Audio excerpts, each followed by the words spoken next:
Hello everyone. তো কেমন আছো তোমরা সবাই? তো সকাল সকাল রেডি হয়ে বেরিয়ে পড়েছি মা চন্দ্রেশ্বরী মন্দির যাওয়ার জন্য। তো এর আগের ব্লগেই আমি তোমাদের বলেছিলাম যে আমি নেপাল গিয়েছি। এটা নেপালেরই একটা দুর্গা মন্দির। তো তাই সকাল সকাল সবাই মিলে স্নান টান করে বেরিয়ে পড়েছি। তোমরা যদি আমার নেপাল ব্লগটা না দেখে থাকো, আমি ডিসক্রিপশন বক্সে লিঙ্ক দিয়ে দেবো, অবশ্যই গিয়ে চেক আউট করে নিও। তারপর রাস্তায় যেতে যেতে এরকম অনেক মন্দির ছিল, এটাও একটা মন্দির। তো আমরা এখানে প্রণাম করে নিয়ে আবার যাচ্ছিলাম। তারপর তোমরা এই যে রাস্তাটা দেখতে পাচ্ছ না, এটা মানে একটু উঁচু ধরনের, মানে যেমন পাহাড়ি রাস্তা হয় আর কি। মন্দিরটা ছিল অনেকটা উঁচুতে, মানে আমাদের যেখানে আমরা ছিলাম সেখান থেকে অনেকটা দূরেই মন্দিরটা ছিল। আমরা সেখান পর্যন্ত হেঁটে হেঁটেই গেছিলাম। আর আমরা মানে নিচের দিক থেকে উপরের দিকে উঠছিলাম, মানে যেহেতু পাহাড়ি রাস্তা তো ঢালু থাকে, তো আমরা নিচের দিক থেকে উপরের দিকে উঠছিলাম। আর এখানে আমরা তিনজন যাচ্ছিলাম, আর আমাদের আগে কাকুরা তিনজন যাচ্ছিলো। এখানে আমি, বর আর আমার একটা ছোট্ট কিউটি ননদ যাচ্ছিলাম। আর সামনে ওখানে কাকু কাকিমা আর একটা ছোট্ট ভাই যাচ্ছিলো, মানে আমার ছোট্ট একটা দেওর যাচ্ছিলো। তো এই যে দেখো, তোমরা এখানে দেখতে পাচ্ছ আমরা কতটা উঁচুতে চলে এসেছি। মানে এটা দেখলে ভালোভাবে বোঝা যাচ্ছে যে নিচেটা কতটা মানে ঢালু, পিছন দিকটা কতটা ঢালু।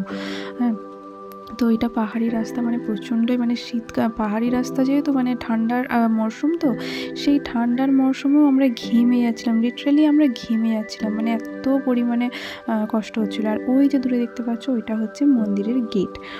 যখন মন্দিরের গেটটা দেখতে পেলাম তখন মানে ভালো লাগছে, মানে খুবই ভালো লাগছিলো আর কি, যে মানে আসতে পেরেছি এত দূর পর্যন্ত। কখনো ভাবিনি যে যেতে পারবো, তো ইচ্ছা ছিল, আসতে পেরেছি, খুবই ভালো লাগলো। তো চলো আর বেশি কথা না বলে মন্দিরের ভেতরে যাওয়া যাক।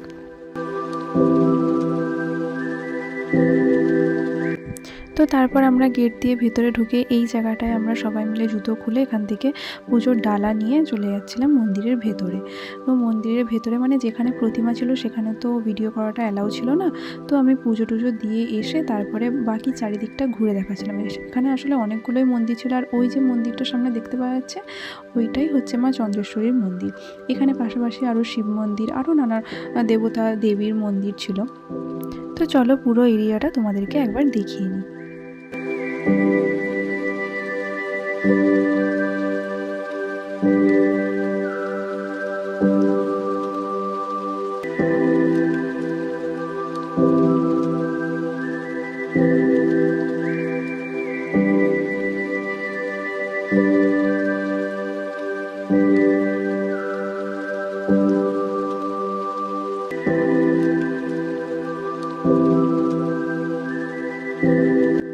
আর এই যে এই জায়গাটা দেখতে পাচ্ছ, এখানটায় আমরা সবাই মিলে দাঁড়িয়ে কিছু ফটোস ক্লিক করলাম। এই যে তোমরা ভাই বোনিকে তো প্রথমে দেখতেই পেলে, তো ওখানটায় দাঁড়িয়ে আমরা প্রথমে কিছু ফটোস ক্লিক করলাম। তো তারপর এবার তো বাড়ি যেতে হবে। তো এইটা যে এই গেটটা তোমাদেরকে তখন প্রথমে দেখিয়েছিলাম না, সেটা বাইরে থেকে, আর এটা হচ্ছে ভেতর থেকে। তো তারপর আমরা এখানে বাইরে বেরিয়ে পড়েছি। তারপরে এই যে তোমরা দেখে নাও, এটা হচ্ছে আমাদের ফুল টিম। এই যে এখানে কাকু কাকিমা, আমি, বর, একটা ভাই আর বোনি, মানে ছোট্ট আমার একটা দেওর, কিউটি দেওর আর একটা কিউটি ননদ। এটা হচ্ছে আমাদের ফুল টিম। তো এরপর আমরা বাড়ির দিকে যাচ্ছিলাম, আর রাস্তায় দেখতে পেলাম এইরকম একটা ভিউ, মানে চারিদিকটা পাহাড়, মাঝখানে আমরা যাচ্ছি, মানে মাঝখানের যে এলাকাটা, যে মন্দির অন্তর্গত যে এলাকাটা, সেই এলাকাটা, আর চারিদিকে পাহাড়, মানে কত সুন্দর জায়গাটা, একবার জাস্ট দেখো। আর এখানে আমরা যত এগোচ্ছি তত যেন রাস্তার দুই দিকে শুধু ভুট্টা গাছ। মানে আমাদের এখানে ইন্ডিয়াতে, মানে আমরা যেখানে থাকি, আমি তো পুরো গ্রামে, মানে একদম প্রপার গ্রাম সেখানে থাকি। সেখানে আমাদের আলুর সিজনে আলু, চারিদিকে যখন তাকাবে আলু গাছ, আর ধানের সিজনে ধান, চারিদিকে তাকালে ধান গাছ। কিন্তু এখানে যখনই আমি পাহাড়ের ধারে, মানে রাস্তা দিয়ে যখন যাচ্ছি, ধারে ধারে তাকাচ্ছি, শুধু ভুট্টা গাছ। এখানে বেশিরভাগটাই ভুট্টা গাছ। এই যে দেখো ওই দূরে কত ভুট্টা গাছ, মানে আমার মনে হয় এখানে ভুট্টা চাষটাই হয়তো বেশি হয়। আমি ঠিকমতো জানি না, বাট আমার মনে হলো, আমি তাই তোমাদের সাথে শেয়ার করলাম কথাটা। আমি ঠিক জানি না, কেউ যদি জেনে থাকো আমাকে অবশ্যই কমেন্টের মাধ্যমে জানিও। সকালবেলা পুজো দিতে আসার সময় অনেক তাড়াহুড়ো করে এসেছি, তাই চারিদিকটা খুব একটা ভালোভাবে ভিডিও করা হয়নি, মানে তোমাদের সাথে যে শেয়ার করব খুব একটা ভালোভাবে ভিডিও করা হয়নি। তাই বাড়ি যাওয়ার সময় ভাবলাম এখনই ভিডিওটা করে নেওয়া যাক। তো বাড়ি যাওয়ার সময় তো মানে আমি একই রাস্তা দিয়ে যাচ্ছি, তো ভিউ তো আমি একই পাবো না, তো তাই ভাবলাম যে এখনই তাহলে ভিডিওটা করে নেওয়া যাক।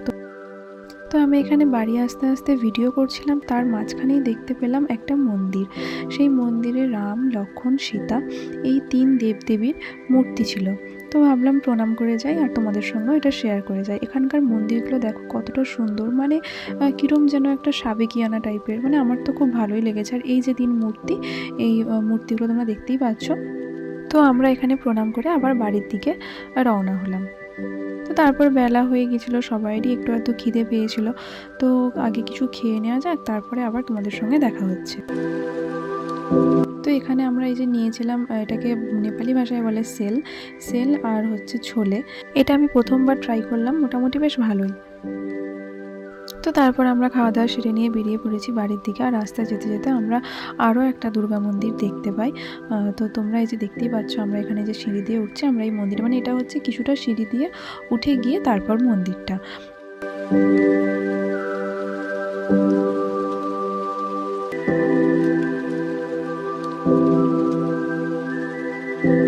তারপর আমরা চলে এসেছি এখানে মন্দিরে, তোমরা যে দেখতেই পাচ্ছ। তো এখানে ক্যামেরা অ্যালাউ ছিল না, তো তাই আমরা উপরে ওঠার পরে ক্যামেরাটা বন্ধ করে দিয়েছিলাম, তাই তোমাদের সঙ্গে পুরোটা শেয়ার করতে পারলাম না। তো তার জন্য ভেরি সরি। তো তারপরে আমরা মন্দিরে প্রণাম টনাম করে আমরা বেরিয়ে পড়েছিলাম বাড়ির দিকে যাওয়ার জন্য।